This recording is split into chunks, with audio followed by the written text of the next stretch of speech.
Hi hello ಎಲ್ಲರಿಗೂ ನಮಸ್ಕಾರ. ಎಲ್ಲರೂ ಹೇಗಿದ್ದೀರಾ? ನಾನು ಚೆನ್ನಾಗಿದ್ದೀನಿ. ಇವತ್ತು ನಾವು ತೋರ್ಸತ್ತೆ ನೋಡ್ರಿ ಅಳವಿ ಬೀಜದ ಪಾಯಸ. ಇದನ್ನು ಬಾಣಂತಿಯರು ಡೈಲಿ ತೊಗೋದ್ರಿಂದ ಈ ಥರ ಬೆನಿಫಿಟ್ಸ್ ಅಂತ ಭಾಳ ಅದಾವ್ರಿ. ಯಾಕಂದ್ರೆ ಡೆಲಿವರಿ ಆದಮೇಲೆ ನಮ್ಮ ಸೊಂಟ ನೋವು ಆಮೇಲೆ ಕೈಕಾಲು ನೋವು ಎಲ್ಲ ಜಾಸ್ತಿ ಇರ್ತೈತಲ್ರಿ. ಇದನ್ನು ನಾವು ಡೈಲಿ ಒಂದು 3 ಮಂತ್ಸ್ವರೆಗೂ ತೊಗೋದ್ರಿಂದ ನಮ್ಮ ಬ್ಯಾಕ್ ಬೋನ್ ಮುಂದೆ ಪೇನ್ ಬರೋದಿಲ್ಲ ಅಂಥೇಳಿ ಹೇಳ್ತಾರೆ ರೀ. ಹೀಗಾಗಿ ನಾನಂತೂ ಕಂಟಿನ್ಯೂಸ್ ಆಗಿ ಅಳವಿ ಬೀಜ ಡೈಲಿ ತೊಗೊಂಡೇ ಬಿಡ್ತೇನೆ ರೀ. ಇಲ್ಲಿ ನನ್ನ ಮಗಗೆ 2 ಮಂತ್ಸ್ ಕಂಪ್ಲೀಟ್ ಆಗಿತ್ತು ರೀ. ಹೀಗಾಗಿ ಅವನ್ನ 2 ಮಂತ್ಸ್ ಫೋಟೋಶೂಟ್ ಮಾಡ್ಬೇಕಂತ ಹೇಳಿ ನಾವು ಮನ್ಯಾಗ ಮಾಡ್ತೀನಿ ರೀ ಸಿಂಪಲ್ಲಾಗಿ. ಅವನ್ನ ನಾನು ರೆಡಿ ಮಾಡತ್ತಿದ್ದೆ ರೀ. ದಿನಗಳಂತೂ ಹೆಂಗೆ ಹೊಂಟಾವಂತ ಗೊತ್ತಾಗತ್ತೆ ರೀ. ಇಷ್ಟು ನಾ ಡೆಲಿವರಿ ಆಗಿ ಈಗ ಒಂದು 15 ದಿನ ಆದಾರಂಗೆ ನಮಗೆ ಅನ್ಸತ್ತಿತ್ತು ರೀ. ಆದ್ರೆ ಆಲ್ರೆಡಿ 2 ಮಂತ್ಸ್ ಆತು ರೀ. ಅವನಿಗೆ ನಾನು ಸೋಪ್ ಆಗಲಿ ಆಮೇಲೆ ಕ್ರೀಮ್ ಆಗಲಿ ಪೌಡರ್ ಆಗಲಿ ಕಾಜಲ್ ಆಗಲಿ ನಾನು ಎಲ್ಲವನ್ನೂ ಹಿಮಾಲಯನ ಯೂಸ್ ಮಾಡ್ತೀನಿ ರೀ.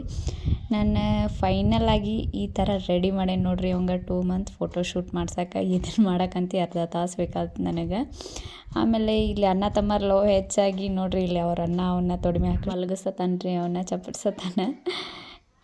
ವಿಡಿಯೋ ಇಷ್ಟ ಆದರೆ ಲೈಕ್ ಮಾಡಿರಿ, ಶೇರ್ ಮಾಡಿರಿ. Thank you.